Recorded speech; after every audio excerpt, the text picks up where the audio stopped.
Sudah.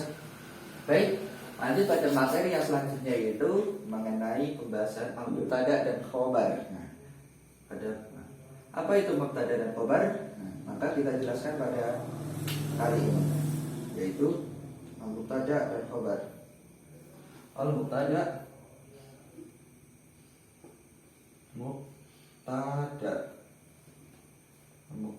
al-mubtada wal khobar. Wal khobar. Nah, al-mubtada itu aslinya dibagi, ada dua kata, itu al-mubtada.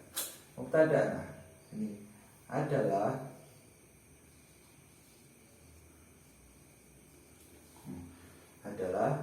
dua isim. Nah, dua isim. Ini kan yang satu, ini yang kedua. Dua isim yang membentuk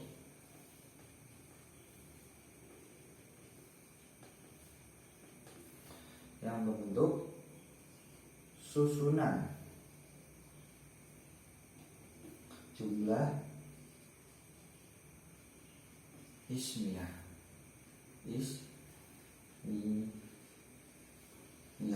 atau tanda kurung kalimat sempurna.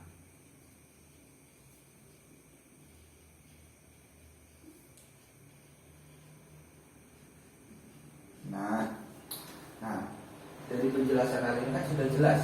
Nah, apa itu mubtada dan khobar? Mubtada dan khobar adalah dua isim yang membentuk susunan jumlah ismiyah, atau bisa dikatakan kalimat sempurna. Nah, itu dua isim. Yang pertama mubtada, yang kedua khobar. Nah, atau penjelasannya yaitu mubtada. Mubtada penjelasannya misalnya nomor 1 sini set. Nah, mubtada.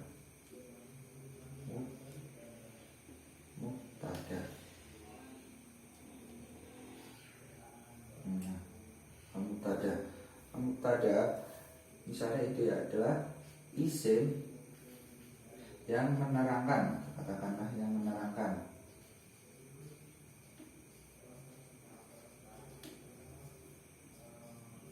Atau biasa kita sebutkan dalam bahasa Indonesia yaitu sebagai subjek. Sebagai subjek. Nah, dan khobar atau isim yang diterangkan.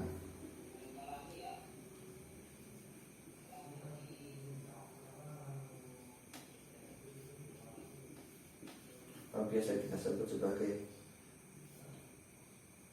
subjek predikat. Sebagai predikat. Nah, cara bahasa Indonesia sebagai predikat. Susunan mubtada itu susunan kalimat sempurna. Contoh misalnya ini contoh dari mubtada atau khobar. Misalnya kita ambil contoh al-ilmu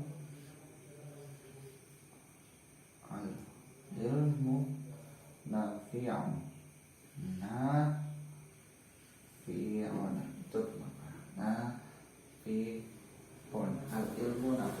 Al-ilmu sebagai mubtada, nafi'un sebagai khobar. Nah, susunan katanya seperti itu. Al-ilmu nafi'un. Misalnya contoh lagi,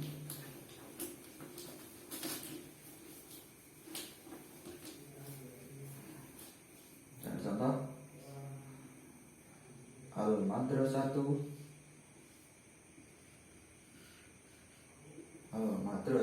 Nah, ini terus satu. Ini kan berarti perempuan. Berarti kalau perempuan harus sesama muannas tetap muannas, itu nazifatun. Nazifatun.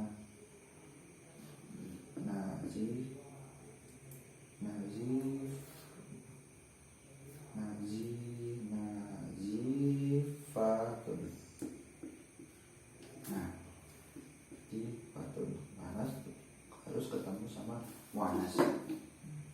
Kenapa bisa begitu? Nanti akan dijelaskan mengapa bisa begitu. Lanjut.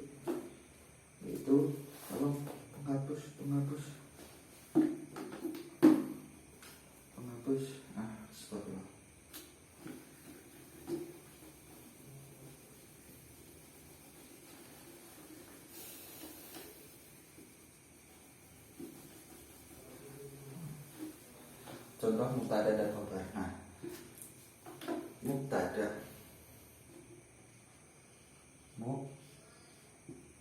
mubtada. Pembagian mubtada itu ada dua. Yang pertama ada isim dzahir,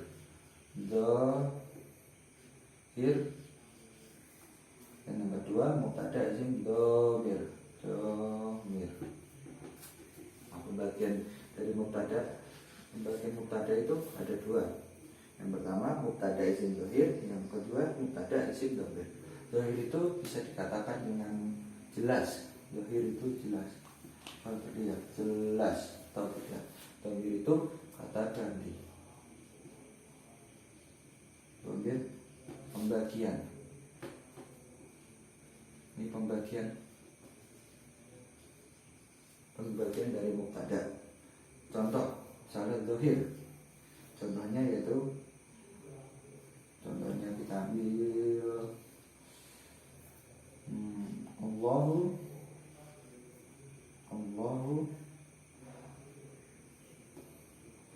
Sami'un.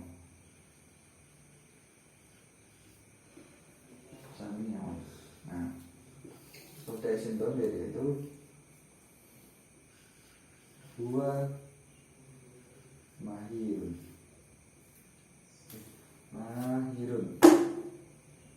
Tolong menghapus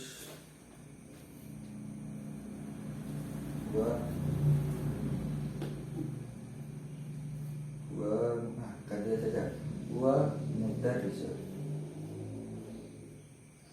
Nah, dia menggunakan kata ganti huwa mudarrisun.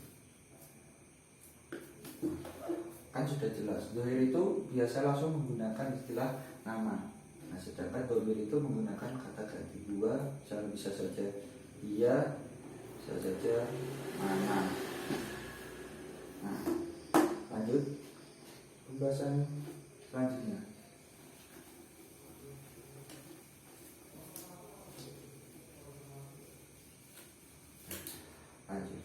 Yaitu ketentuan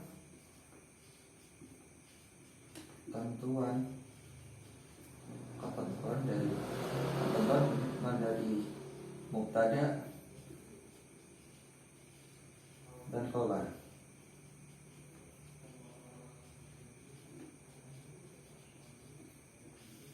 Ketentuan itu yang pertama mubtada dan khobar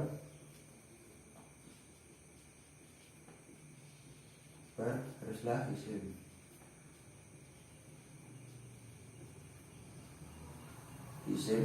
dan seharusnya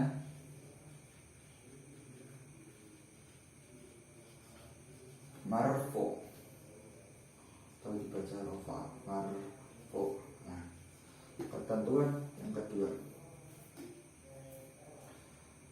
Nah, jika mubtada dan khobar harus sesuai. Dan khobar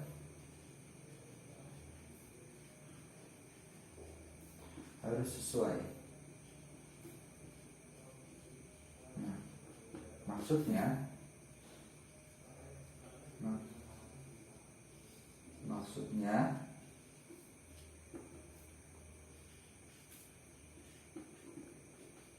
jika mubtada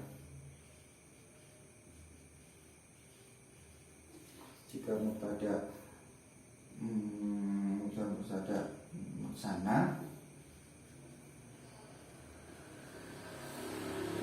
atau jamak,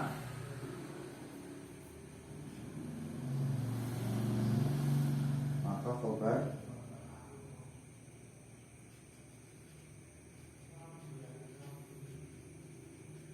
haruslah musanna, haruslah sama dengan mubtadanya, yaitu musanna atau jamak.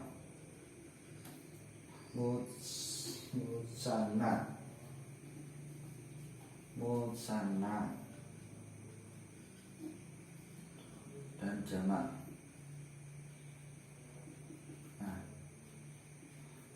mubtada isim mufrad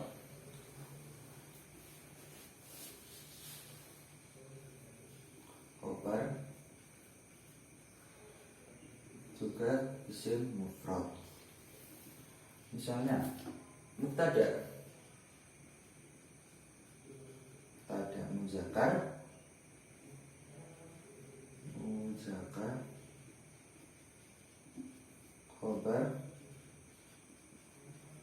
khobar juga muzakkar. Begitu pula sebaliknya, muannas, mubtada muannas, khobar pun juga harus muannas. Nah, ketentuan dari mubtada khobar itu yang pertama, khobar juga haruslah isim, dan khobar itu mubtada dan khobar harusnya marfu, baca rafa. Nah, yang kedua, mubtada dan khobar harus sesuai, maksudnya sesuai dalam kaidahnya. Misalnya jika mubtada musanna atau jamak, maka khobar juga harus mengikuti, yaitu musanna dan jamak. Jika mubtada isim mufrad, khobar juga isim mufrad. Jika mubtada muzakkar, khobar juga muzakkar. Begitu pula sebaliknya. Tadi ketentuan mubtada dan khobar. Baik, lanjut pada yang kedua, yaitu khobar.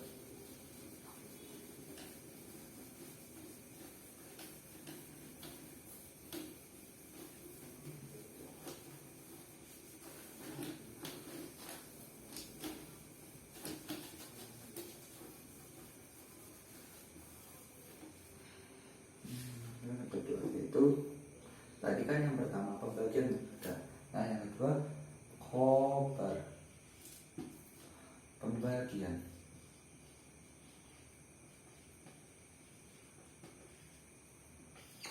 Khobar. Nah, pembagian khobar itu ada juga. Maaf.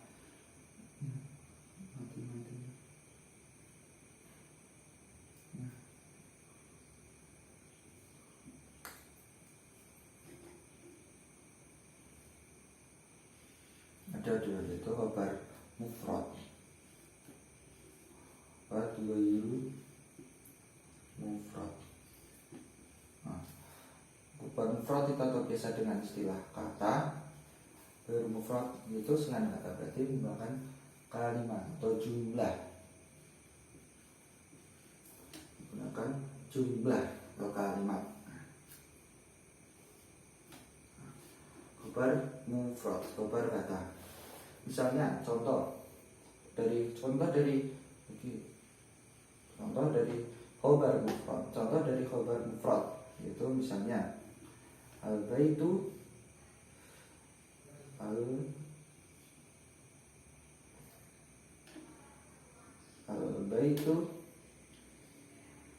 nazifun. Nah, al-baitu nazifun. Al-baitu nazifun. Nah, ini hanya sekedar dari khobar nazifun. Nazifun itu sebenarnya dari khobar mufrad. Nazifun itu dari khobar mufrad. Nah, misalnya kita menggunakan fi'il jumlah, itu khobar yang jumlah. Misalnya an-nazifu al-baitu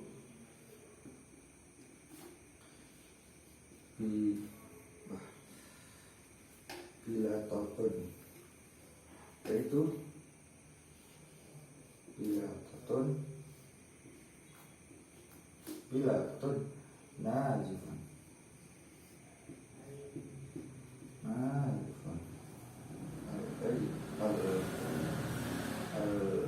Al-baitu bila totun nazifun. Nah, ini tadi dikatakan sebagai mubtada dan ini khobar. Mubtada khobar. Nah, ini al-baitu juga sebagai mubtada. Nah, mubtada. Bila tatun nazifun itu juga sebagai bila tatun mubtada sebagai khobar. Nah, mubtada khobar dalam jumlah. Nah, sebagai mubtada dan khobar bila tatun nazifun. Nah, bila tatun ini juga termasuk mubtada dan najifun itu khobar. Nah bila totun, nah najifun itu juga khobarnya dari bila totun, khobarnya dari bila totun. Maka bila totun najifun ini kita lebih juga khobar dari ini, khobar dari al-baitu. Nah, seperti itulah khobar bila, khobar jumlah atau ghairu mufrad. Pembagian dari khobar, pertama khobar mufrad, yang kata al-baitu najibun. Nah, yang kedua khobar jumlah al-baitu bila totun najibun sebagai mubtada, bila totun najibun. Nah, sebagai khobarnya khobar dari al-baitu. Nah, bila totun najibun itu juga kaidahnya sebagai mubtada dan khobar. Bila totun najibun ini kembali lagi sebagai khobarnya dari mubtada. Nah, mungkin penjelasan dari mubtada dan khobar mungkin seperti itu. Baik, lanjut pada materi yang selanjutnya. Terima kasih telah menyimak, yaitu mengenai karena inna dan jannah. Nanti penjelasannya akan menyusul. Baik, terima kasih. Assalamualaikum warahmatullahi wabarakatuh.